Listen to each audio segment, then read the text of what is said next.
ಮೊದಲಿಗೆ ಕಸದ ಕರಾಳ ಮಾಫಿಯಾ ಅಟ್ಟಹಾಸದ ಬಿಗ್ ಎಕ್ಸ್ಕ್ಲೂಸಿವ್ ಸ್ಟೋರಿಯೊಂದನ್ನ ನಿಮ್ಮ ರಾಜ್ ನ್ಯೂಸ್ ನಿಮ್ಮ ಮುಂದೆ ಇಡ್ತಾ ಇದೆ. ಈ ಕಸ ಹಾಕೋದು ಅಥವಾ ಕಸವನ್ನ ಸಾಗಿಸೋದು ಅನ್ನೋದಿದೆಯಲ್ಲ, ಅದೇ ಒಂದು ದಂಧೆ ಮಾಡ್ಕೊಂಡ್ಬಿಟ್ಟಿದ್ದಾರೆ. ಕಸದ ಕರಾಳ ಮಾಫಿಯಾ ಸ್ಟೋರಿಯನ್ನ ಈ ಕ್ಷಣದಲ್ಲಿ ನಿಮ್ಮ ರಾಜ್ ನ್ಯೂಸ್ ನಿಮ್ಮ ಮುಂದೆ ಇಡ್ತಾ ಇದೆ. ಇದೊಂದು ರೀತಿಯಾಗಿ ದಂಧೆಯಾಗಿ ಮಾಡ್ಕೊಂಡ್ಬಿಟ್ಟಿದ್ದಾರೆ ಒಂದಷ್ಟು ಜನ. ಈ ದಂಧೆಯ ಇನ್ವೆಸ್ಟಿಗೇಷನ್ ವರದಿ ಈ ಕ್ಷಣದಲ್ಲಿ ನಿಮ್ಮ ರಾಜ್ ನ್ಯೂಸ್ ನಲ್ಲಿ ಮಾತ್ರ. ದಂಧೆಯ ಇನ್ವೆಸ್ಟಿಗೇಷನ್ ವರದಿ ರಿಪೋರ್ಟ್ ನಿಮ್ಮ ರಾಜ್ ನ್ಯೂಸ್ ನಲ್ಲಿ.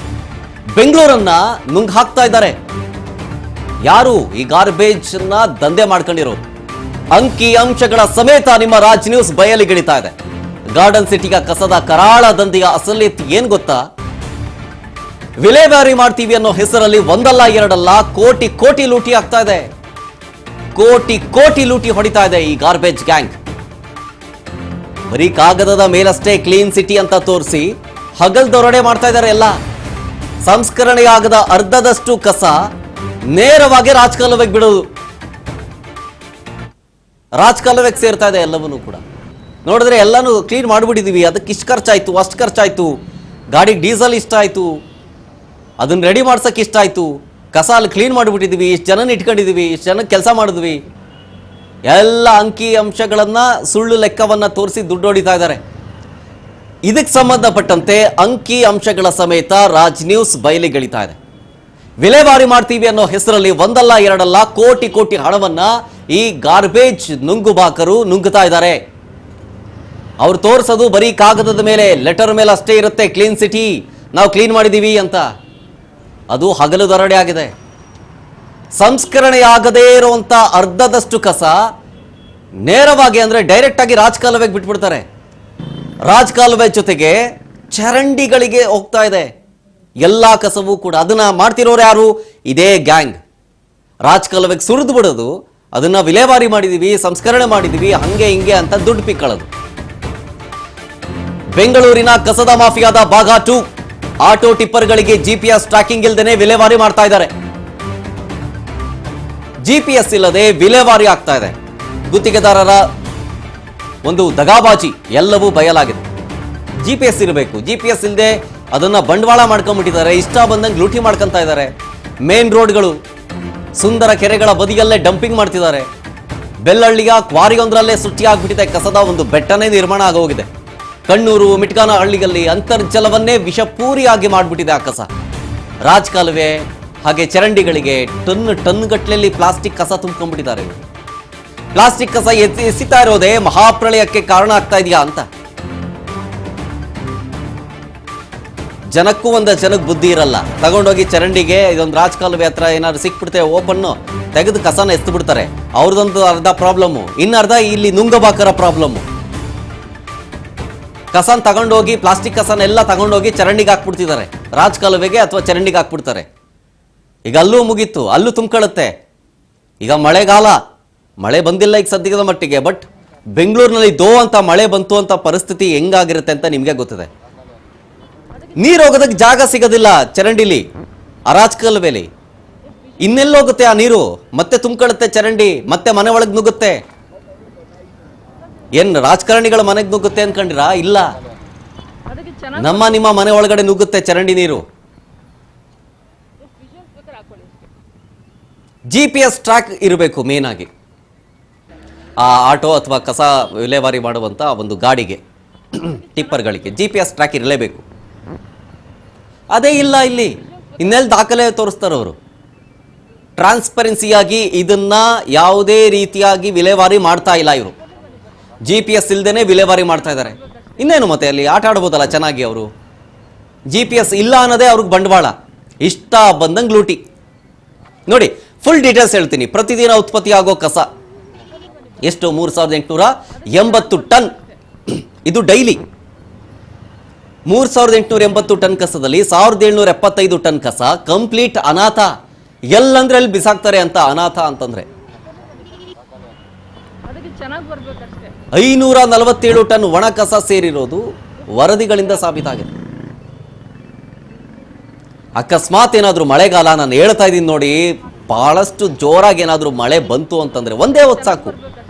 ರಾತ್ರಿನೋ ಬೆಳಗ್ಗೆನೋ ಮಧ್ಯಾಹ್ನನೋ ಸಾಕು, ಒಂದು ಜೋರು ಮಳೆ ಬಂತು ಅಂತಂದರೆ ಬರೆದಿಟ್ಕೊಳ್ಳಿ, ಈ ಚರಂಡಿ ನೀರೆಲ್ಲ ನಿಮ್ಮ ಮನೆ ಒಳಗಡೆ ನುಗ್ಗುತ್ತೆ.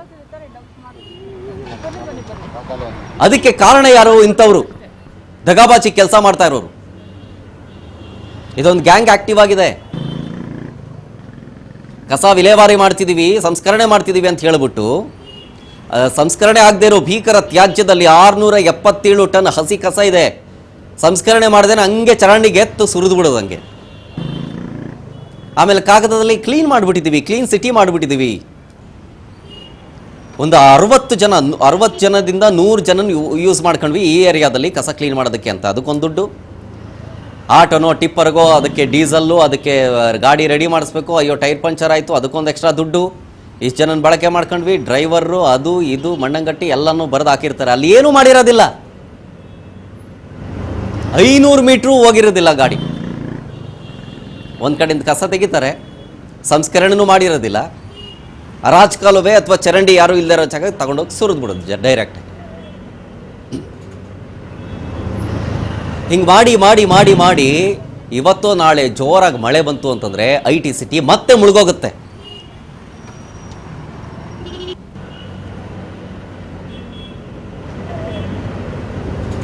ಈ ಸಮಸ್ಯೆ ವಿಚಾರಕ್ಕೆ ಸಂಬಂಧಪಟ್ಟಂತೆ ನಮ್ಮ ಪ್ರತಿನಿಧಿ ವಿನುತಾ ಒಂದು ಪ್ರತ್ಯಕ್ಷ ವರದಿಯನ್ನು ಕೊಟ್ಟಿದ್ದಾರೆ, ಬನ್ನಿ ತೋರಿಸ್ತೀನಿ. ರಾಜಧಾನಿ ಬೆಂಗಳೂರು ಸಿಲಿಕಾನ್ ಸಿಟಿಯಲ್ಲಿ ದಿನದಿಂದ ದಿನಕ್ಕೆ ಕಸದ ಸಮಸ್ಯೆ ಉಲ್ಬಣವಾಗ್ತಾ ಇದೆ. ಕಸದ ಕಂಟಕವನ್ನ ನಿಮ್ಮ ಮುಂದೆ ಇವತ್ತು ಅಂಶದ ಸಮೇತ ನಮ್ಮ ರಾಜವಾಹಿನಿ ಅನಾವರಣವನ್ನ ಮಾಡ್ತಾ ಇದೆ.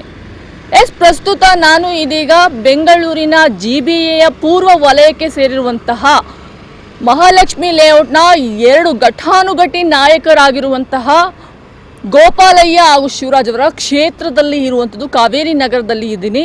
ಇದೀಗ ಪ್ರಸ್ತುತ ನೀವೀಗ ದೃಶ್ಯದಲ್ಲಿ ನೋಡ್ತಾ ಇರ್ಬೋದು, ಇದು ಕಸದ ವಿಲೇವಾರಿ ಘಟಕವಾಗಿರುತ್ತೆ.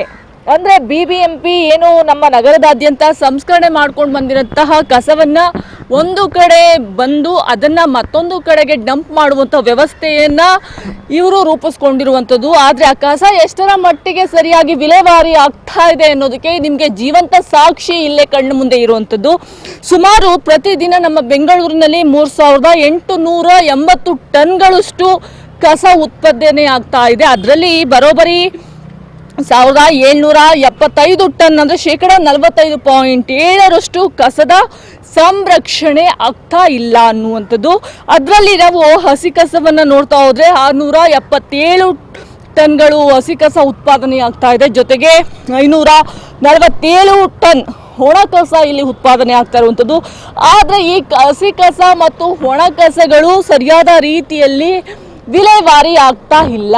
45% ಈ ರೀತಿ ವಿಲೇವಾರಿ ಘಟಕಗಳು ಏನೆಲ್ಲ ಇರುತ್ತೆ ಇಲ್ಲಿಂದ ಅವರು ಬೆಂಗಳೂರು ನಗರದ ಹೊರವಲಯಕ್ಕೆ ಸರಬರಾಜು ಮಾಡಬೇಕಾಗಿರುವಂತಹ ವ್ಯವಸ್ಥೆ ಇರುವಂಥದ್ದು. ಆದರೆ ಕಾನೂನು ಬಾಹಿರವಾಗಿ ನಗರದ ಮಧ್ಯಭಾಗದಲ್ಲಿಯೇ ಕಸವನ್ನು ಸುರಿಯುವಂತಹ ಕೆಲಸಕ್ಕೆ ಇದೀಗ GBA ಅಧಿಕಾರಿಗಳು, ಪೌರ ಕಾರ್ಮಿಕರು, ಸಿಬ್ಬಂದಿಗಳು ಮುಂದಾಗಿರುವಂಥದ್ದು. ಈಗ ನೀವು ದೃಶ್ಯದಲ್ಲಿ ನೋಡ್ತಾ ಇರ್ಬೋದು, ಈ ಒಂದು ಏನು ಗಾಡಿ ಇದೆ ಇಲ್ಲಿ ಒಣ ಕಸ ತುಂಬಿರುವಂಥದ್ದು. ಇನ್ನು ನಿಯಮದ ಪ್ರಕಾರ ಯಾವುದೇ ಒಂದು ನಗರದಿಂದ ಸಂಗ್ರಹವಾದಂತಹ ಕಸವನ್ನು ನಿಗದಿತ ಸಮಯಕ್ಕೆ ಅಂದರೆ ಬೆಳಗ್ಗೆ ಮುಂಜಾನೆ 6 ರಿಂದ 11 ಗಂಟೆ ಒಳಗೆ ಸಂಗ್ರಹವನ್ನು ಮಾಡಿ ಅದನ್ನು ಎಲ್ಲೂ ಕೂಡ ಡಂಪ್ ಮಾಡದೆ ಡೈರೆಕ್ಟ್ ಆಗಿ ದೊಡ್ಡ ದೊಡ್ಡ ಲಾರಿಗಳಲ್ಲಿ ಕಸವನ್ನು ತುಂಬಿಸುವಂಥ ಕೆಲಸ ಆಗಬೇಕು. ಆ ಕೆಲಸವಾದ ತದನಂತರದಲ್ಲಿ ತಕ್ಷಣವೇ ಅಂತಹ ಗಾಡಿಗಳನ್ನು ಏನು ಕಸ ವಿಲೇವಾರಿ ಸಂರಕ್ಷಣಾ ಘಟಕಗಳಿರುತ್ತೆ ಅಲ್ಲಿಗೆ ಸರಬರಾಜು ಮಾಡುವಂಥ ಕೆಲಸ ಆಗಬೇಕು. ಆದರೆ ಇದೀಗ ಸಮಯ ಎಷ್ಟಾಗಿದೆ, ಸಂಜೆ ಆಗ್ತಾ ಇದೆ, ಆದರೂ ಕೂಡ ಮುಂಜಾನೆ ಸಂಗ್ರಹವಾದಂತಹ ಗಾಡಿ ಇನ್ನೂ ಕೂಡ ಅನ್ಲೋಡ್ ಆಗಿಲ್ಲ. ಅಂದರೆ ಇಲ್ಲಿ ಅಧಿಕಾರಿಗಳು ಕಾನೂನು ಬಾಹಿರವಾಗಿ ಇದೇ ರೀತಿ ಯಥಾಸ್ಥಿತಿ ಬೇಜವಾಬ್ದಾರಿತನದಿಂದ ಮುಂದುವರಿತಾನೆ ಇದ್ದಾರೆ. ಹಾಗಾಗಿ ಕೃಷ್ಣ ಬೈರೇಗೌಡ ಸರ್ ಆದಷ್ಟು ಬೇಗ ಇಂತಹ ಕಡೆ ಗಮನವನ್ನು ಹರಿಸಿ ಸ್ಪಾಟ್ ವಿಸಿಟ್ ಅನ್ನು ಮಾಡುವ ಮೂಲಕ ಅಂತಹ ಅಧಿಕಾರಿಗಳ ವಿರುದ್ಧ ಕಡಕ್ ಆಕ್ಷನ್ ಅನ್ನು ತೆಗೆದುಕೊಳ್ಳಲಿ ಅನ್ನುವಂಥದ್ದು ನಮ್ಮ ರಾಜವಾಹಿನಿಯ ಕಳಕಳಿ. ಆದಷ್ಟು ಬೇಗ ಕಾವೇರಿ ನಗರದ ಸಮಸ್ಯೆಗೆ, ಕಸದ ಸಮಸ್ಯೆಗೆ ಮುಕ್ತಿ ಸಿಗಲಿ ಅನ್ನುವಂಥದ್ದು. ಕ್ಯಾಮ್ರಾಮನ್ ಶಿವಶಂಕರ್ ಜೊತೆ ವಿನುತಾ HL, ರಾಜ್ ನ್ಯೂಸ್ ಕನ್ನಡ, ಬೆಂಗಳೂರು. ಕರ್ನಾಟಕದ ರಾಜ್ಯ ಇನ್ನೊಂದು ಮತ್ತೊಂದು ಕಡೆ ನಿಮ್ಗೆ ಡೌಟ್ ಬರ್ಬೋದು, ಏನು ಇಷ್ಟೊಂದೆಲ್ಲ ಕಸ ಹಾಕಿದ್ದಾರೆ, ಸ್ಮೆಲ್ ಬರಲ್ವಾ ಅಕ್ಕಪಕ್ಕ ವಾಸ ಮಾಡೋ ಜನರಿಗೆ ಅಂತ. ಅವ್ರು ಮಾತಾಡಿದ್ದಾರೆ ನಮ್ಮ ಜೊತೆಗೆ, ಏನಂದ್ರು ಕೇಳಿಸ್ಕೊಳ್ಳಿ. ವಾಸನೆ ಬರುತ್ತೆ, ಅಲ್ಲಿ ಆಗ್ಬಿಟ್ಟು ಹೋಗ್ಬಿಡ್ತಾರೆ. ಆಗ್ಬೇಡಿ ಅಂದರೆ ಆ ಪಾಟ್ಗಾರ ಹೋಯ್ತಾರೆ. ನಾವೇನು ಮಾತಾಡಲ್ಲ, ನಾವು ಸುಮ್ಮನೆ ಮನೇಲಿ ಇರ್ತೀವಿ ಅಷ್ಟೇ. ಎಷ್ಟು ಮಳೆಗಾಲದಲ್ಲಂತೂ ಮಳೆಗಾಲದಂದ್ರೆ ಬಿಸಾಕ್ಬಿಟ್ಟು ಹೋಗ್ಬಿಡ್ತಾರೆ. ಈ ಮೋರಿಗೂ ಆಗ್ಬಿಟ್ಟು ಹೋಯ್ತಾರೆ. ನಾವು ಹೇಳಕ್ಕಾಗಲ್ಲ ಅವ್ರಿಗೆ. ಎಷ್ಟೊತ್ತಿಗೆ ಬಂತಾರೆ? 4 ಗಂಟೆಗೆ ಬರ್ತಾರೆ. 4 ಗಂಟೆಗೆ 3 ಗಂಟೆಗೆ ಬಂದು ಆಗ್ಬಿಟ್ಟು ಹೋಯ್ತಾರೆ. ರಾತ್ರಿ 12 ಗಂಟೆಗೆ ಬಂದು ಆಗ್ಬಿಟ್ಟು ಹೋಗ್ಬಿಡ್ತಾರೆ. ನಾವು ಹೇಳಕ್ಕಾಗಲ್ಲ. ತೆಗಿಬಿಡ್ತಾರೆ ಗಾಡಿಗಳು. ತುಂಬ ಸೊಳ್ಳೆ ಬರ್ತಿದೆ ಮನೆಗೆಲ್ಲ, ಮತ್ತು ಹಸು ಎಲ್ಲ ಪ್ಲಾಸ್ಟಿಕ್ ಎಲ್ಲ ತಿಂತಾ ಇದೆ, ಮತ್ತು ತುಂಬ ಓಡಾಡೋಕ್ಕೆಲ್ಲ ತುಂಬ ತೊಂದರೆ ಆಗ್ತಿದೆ. ಇಲ್ಲೆಲ್ಲ ಸುರಿದ್ಬಿಟ್ಟು ಹೋಗ್ತಾರೆ. ಕೇಳಿದ್ರೆ ಏನು ರೆಸ್ಪಾನ್ಸ್ ಮಾಡಲ್ಲ, ಎಸ್ಬಿಟ್ಟು ಹೋಯ್ತಿರ್ತಾರೆ. ಗಾಡಿಲೇ ಒಸ್ಬಿಟ್ಟು ಹೋಗ್ತಾರೆ. ಯಾರೂ ಸರಿ ಇಲ್ಲ. ಮೈಗಳತನ, ಇದನ್ನು ಮೈಗಳತನ ಅನ್ಬೇಕಾ ಅಥವಾ ಏನು ಅನ್ಬೇಕು ಇದಕ್ಕೆ? ಮೈಗಳತನದ ಜೊತೆಗೆ ದುಡ್ಡು ಹೊಡಿತಿದಾರಲ್ಲ, ಅದು ಮುಖ್ಯ. ಸುಳ್ಳು ಲೆಕ್ಕ ತೋರಿಸಿ ದುಡ್ಡು ಹೊಡಿತಿದ್ದಾರೆ. ಕಸ ವಿಲೇವಾರಿ ಸರಿಯಾಗಿ ಆಗ್ತಾ ಇಲ್ಲ, ಸಂಸ್ಕರಣೆ ಆಗ್ತಾ ಇಲ್ಲ. ಚರಂಡಿಗೆಲ್ಲ ಜೊತೆಗೆ ಈ ರಾಜಕಾಲುವೆ ಮೇಲೆಲ್ಲ ಕಸ ತುಂಬ್ತಿದ್ದಾರೆ. ಅದಕ್ಕೆ ಆದಂಥ ಒಂದು ಗುಡ್ಡನೇ ನಿರ್ಮಾಣ ಮಾಡಿಬಿಟ್ಟಿದ್ದಾರೆ. ಅಕ್ಕಪಕ್ಕದ ಮನೆಯವರು ಕ್ಯಾಕ್ರಸ್ ಮಕ್ಕೋಗಿದ್ರು ಕೂಡ ಯಾರಿಗೂ ಏನು ಮಾನ ಮರ್ಯಾದೆ ಇಲ್ಲದಿರೋ ರೀತಿಯಾಗಿ ಅಲ್ಲಿ ವರ್ತನೆ ಮಾಡ್ತಿದ್ದಾರಂತೆ. ಒಂದು ಚಿಕ್ಕ ಹುಡುಗಿ, ಸ್ಕೂಲ್ಗೆ ಹೋಗೋ ಹುಡುಗಿ ಹೇಳ್ತಾ ಇದೆ, ಸೊಳ್ಳೆ ಬರುತ್ತೆ, ಹಸು ಎಲ್ಲ ಪ್ಲಾಸ್ಟಿಕ್ ತಿನ್ನುತ್ತೆ, ಅಂಕಲ್ ಇಲ್ಲಿ ಹಾಕಬೇಡಿ ಅಂತಂದ್ರೆ ಏನೂ ಮಾತಾಡಲ್ವಂತೆ. ನಾಚಿಕೆ ಮಾನ ಮರ್ಯಾದೆ ಎಲ್ಲವನ್ನೂ ಬಿಟ್ಟವ್ರು ಹಿಂಗೆ ಮಾಡಿರೋದಿಲ್ಲ. ಇಂಥವ್ರ ವಿರುದ್ಧ ಕ್ರಮ ಯಾವಾಗ? ಕೃಷ್ಣ ಬೈರೇಗೌಡರು ಈ ಕಡೆ ಗಮನ ಹರಿಸ್ಬೇಕು. ಮಳೆಗಾಲ ಬಂದಿದೆ, ಮಳೆಗಾಲಕ್ಕೆ ರೆಡಿ ಇದ್ದೀರಾ ನೀವು? ಇದಕ್ಕಂತೂ ನಿಮ್ಮ ಹತ್ರ ಈ ಸಂದರ್ಭದಲ್ಲಿ ಉತ್ತರ ಇರಲಿಕ್ಕಿಲ್ಲ ಅನ್ಸುತ್ತೆ. ಹೇಳ್ಬೋದು ನಾವು ರೆಡಿ ಇದ್ದೀವಿ ಅಂತ.